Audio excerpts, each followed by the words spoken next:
The airport buzzed with energy that weekday morning, filled with travelers rushing to catch their flights. Among the crowd was John Carter, an elderly war veteran with silver hair and a slight stoop, carrying a well-worn duffel bag.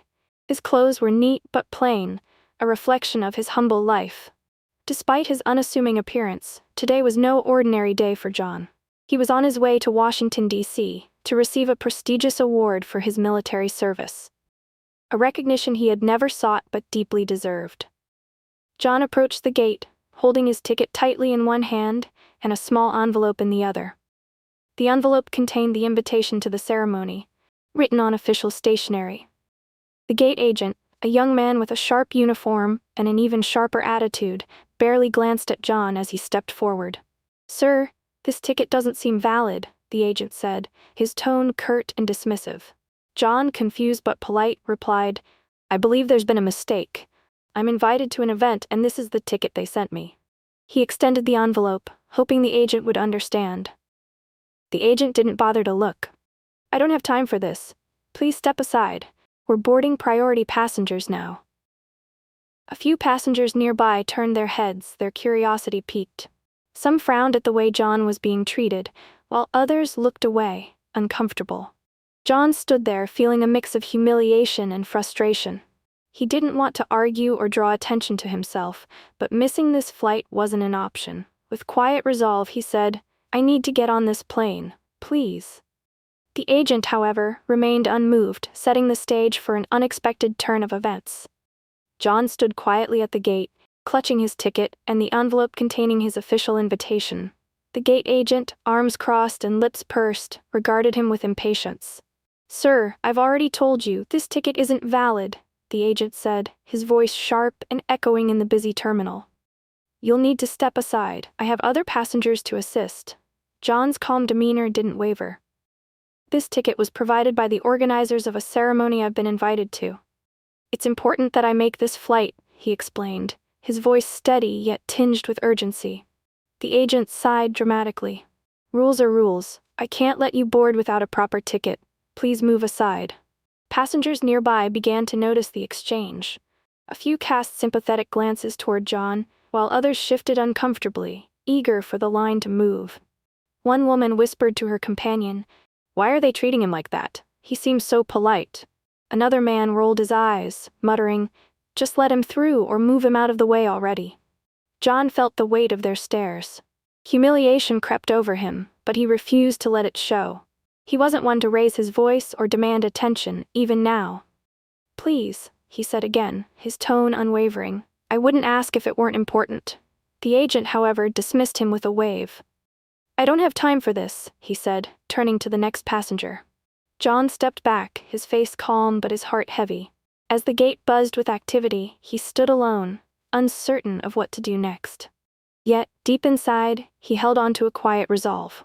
This wasn't the end of his journey. Something told him there was more to come. Just as John stepped aside, uncertain of his next move, a commotion erupted at the far end of the terminal. A sharply dressed airline representative hurried toward the gate, her face flushed with urgency. In her hand was a clipboard, and she clutched it tightly as she weaved through the crowd. The gate agent barely noticed her approach until she stopped abruptly in front of him, her voice firm but breathless. "Excuse me, where is Mr. John Carter?" she asked, scanning the area. The agent frowned and pointed dismissively toward John, who stood quietly by the wall. "That's him. I've already told him his ticket isn't valid." The representative's eyes widened in disbelief. "Are you kidding me?" she snapped. "This man is a guest of honor. He's being recognized on live television tonight for his incredible service to this country." A gasp rippled through the waiting passengers. Heads turned and whispers spread like wildfire. "A war hero?" someone murmured. "They wouldn't let him board?" The gate agent's confidence visibly faltered as he processed the information. His face flushed and he stammered, I didn't know." Ignoring him, the representative walked straight to John, her tone softening. "Mr. Carter, I'm so sorry for this misunderstanding. Please, come with me. We've already arranged for your seat in first class, and the flight crew has been notified about your arrival." John hesitated, surprised by the sudden turn of events, but nodded graciously. The crowd watched in silence as he was escorted back to the gate, a newfound respect evident in their eyes. The gate agent stood frozen, his earlier arrogance replaced by a mix of embarrassment and regret. It was a moment he wouldn't soon forget. Within an hour, the airline had made swift arrangements to ensure John would reach the ceremony on time. A sleek private jet awaited him on the tarmac, its engines humming softly. As John boarded, he couldn't help but marvel at the stark contrast between this moment and the humiliation he had endured just a short while ago. The flight was smooth and quiet, allowing John a moment to gather his thoughts. By the time he landed, a car was ready to whisk him away to the venue. The grandeur of the event became clear as soon as he arrived. Bright lights, a red carpet, and cameras capturing every detail. The audience in the packed auditorium rose to their feet as John stepped onto the stage. His modest demeanor shone through, even as the host recounted his heroic actions during the war, bravery that had saved countless lives.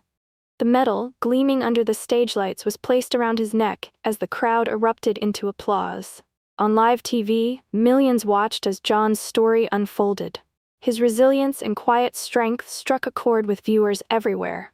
Social media buzzed with praise and outrage over the earlier treatment he had faced at the airport. Meanwhile, the airline issued a public apology, acknowledging their mistake and pledging to improve their staff training to prevent such incidents in the future.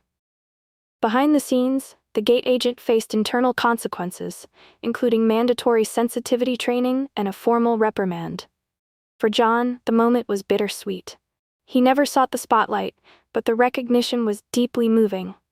As he stood on stage, a quiet smile on his face, he hoped his story would inspire others to treat everyone with dignity and respect, regardless of appearances.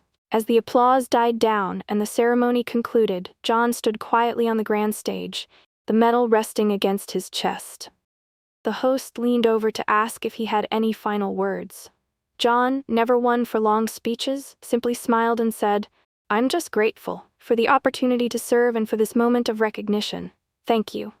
The audience erupted into another round of cheers, and John raised a hand to wave at the crowd.